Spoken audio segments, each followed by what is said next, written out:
Hey everyone, welcome back to Get Couged. My name is Mitch Cougar, of course, and you know what time it is? It's time for Cougz Reviews! Alrighty, so last week we had another huge Tuesday round robin elimination, and of course a simple favor came out on top. But this past weekend I had the opportunity to go to the movies again with a friend of mine, and we went and saw The Predator.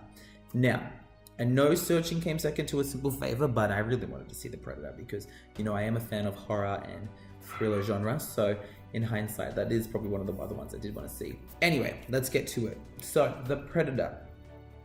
I really wanted to see this because, with Halloween fast approaching, you're going to notice that the cinema is going to be releasing a lot more horror movies, a lot more thriller movies, things to make you jump. And of course, a lot of us like to be scared of the movies, and I've thought, what better way than to go and see the new installment of the Predator series. Obviously, there's been roughly 5 Predator movies now, including this one, and I thought, all right, let's see what 2018 can bring to the Predator franchise.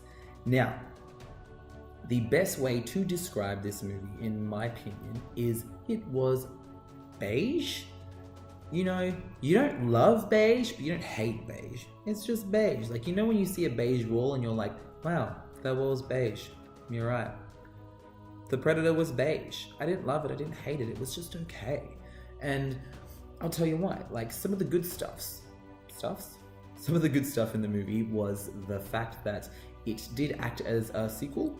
It did reference some of the other movies, only mildly, because it did make itself a standalone film, but it referenced them. And that's important to me. If I'm getting a sequel of sorts, I would like to see them take a nod back to the other movies, and they did, and that was good. I thought the concept was really good.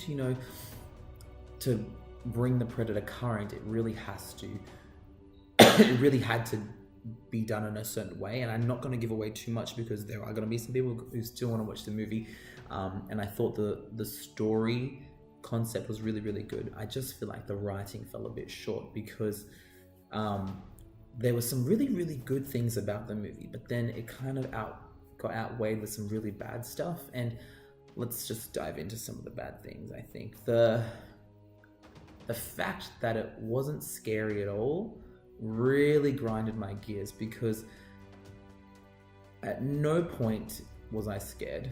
At no point did I feel like the characters in the movie were scared of the Predator.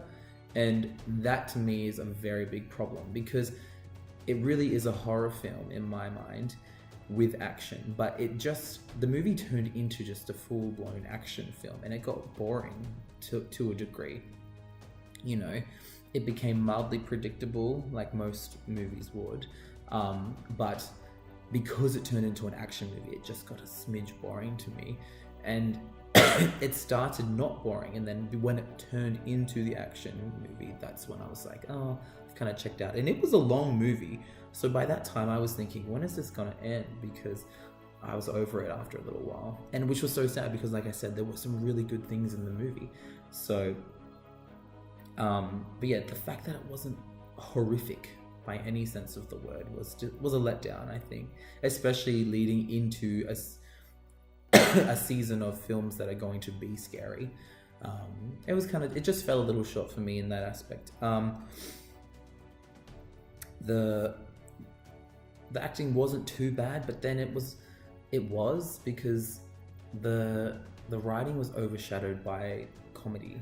And I was like, this isn't a comedy movie. Like, you can throw funny lines in there, and I feel like most movies do that, just to keep it fresh. But it got too much at one point, and I was kind of just like, okay, let's not do this anymore. I thought Olivia Munn was fantastic, as an actress. I thought she was brilliant, but she got written into a role that she confused me. There was a part where she was like chasing down the Predator, and I was like, why are you running after it? This thing can literally dismember you. It was so frustrating. But yeah, it was just moments like that I was just like, why is this happening? It shouldn't happen. But anyway, look, I'll just wrap it up, because the idea of the Predator was good, and I'm not saying don't go and see it, because if you want to see it, go and see it.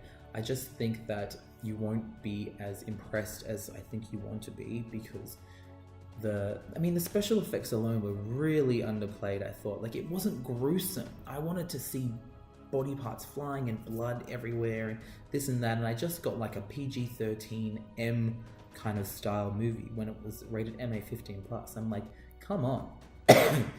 Make me do this. Ooh. I never did that. So yeah, Cougz Reviewz is going to give The Predator 2.5 stars, because like I said, it has some really, really good moments, and it was pretty cool overall. But the fact that they had some unnecessary character development and stuff like that, and it didn't follow through on a lot of key points, I can't give it more than that. It was watchable, but don't go racing to the cinemas for it, because I don't think you will enjoy it as much as you want to enjoy it, because that's what I was like. So yeah, so this will be Mitch Cougar signing off with another Cougz review. Don't forget to subscribe to all of my social medias, as in Get Cougared on Facebook, Mitch Cougar, one word for Snapchat, and Cougz Reviewz with Z's for my Instagram. Alrighty, stay tuned. We've got some big stuff coming ahead, guys. See you later. Blah, blah, blah, blah. It's time for Cougz Reviewz!